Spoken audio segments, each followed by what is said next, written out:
Okay, as we all know, there's a budget deficit, and it's real. And the reason why is that there isn't enough revenue flowing into the Treasury. Now, why isn't there enough revenue flowing into the Treasury? Is it because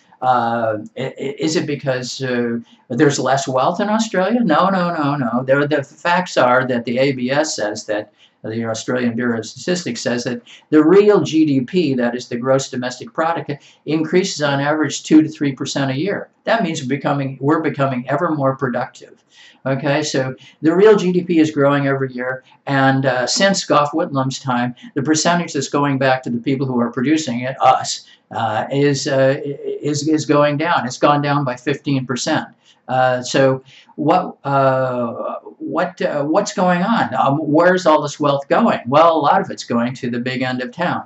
And one of the reasons why that's happened is because their tax rates have been cut. The company tax rate was 49% in 1986. And it was cut by Hawke to 39% in 1988. And then Howard cut it to 30% when he was elected, and then Tony Abbott now wants to cut it to 28.5% as of July. Okay, so there's a revenue problem. The revenue is not flowing into the Treasury, and therefore, if you have the same spending on health, education, and welfare, then obviously there's going to be a deficit. Cutting the company tax created a deficit, and what Howard did before he was elected is he said they weren't going to have a GST, and then after he was elected, of course, the GST was enacted. The GST was a way of trying to fill in that hole that it had been caused by the cut in the company tax. Now, the GST is a regressive tax. A regressive tax is a tax that taxes everybody at the same percentage, no matter how much income they have.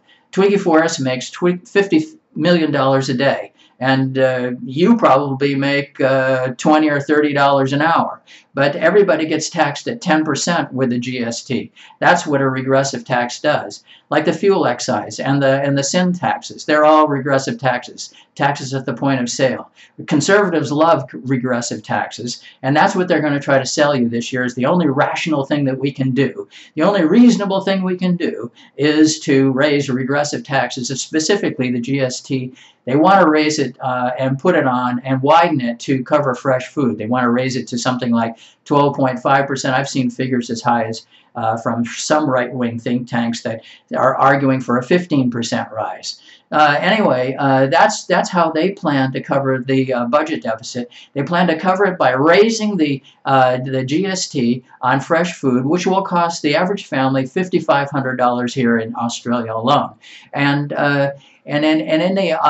they also will be at the same time cutting company taxes even further, and they're not talking about like cutting the $4.5 billion in tax concessions that they give to the mining capitalists every year. No, not going to do that. Oh, they're not talking about rescinding the 2005 tax cut, which benefited the upper 10% more than the bottom 80%. No, they're not going to talk. That tax cut that Howard gave in 2005 in order to get elected in 2007, which he didn't, fortunately, that tax cut alone cost the budget $169 billion from 2005 to 2012. And it cost it $40 billion in 2013. Now, the deficit in 2013 was $38 billion. So all they had to do was just rescind that one tax cut, and they would have had a budget surplus. But no, that isn't what they want to do. And remember that who's producing the wealth in the first place? It's us. The bottom 90%, the ones that work for wages. Just imagine how much wealth would be produced in Australia in the months of April and May if we didn't go to work for those 2 months. How much? Zero. We're producing the wealth, and we're producing more of it every year. Our productivity is going up. The GDP is going up 2 to 3% on average every year. And they want us to suffer these cuts to our social wage.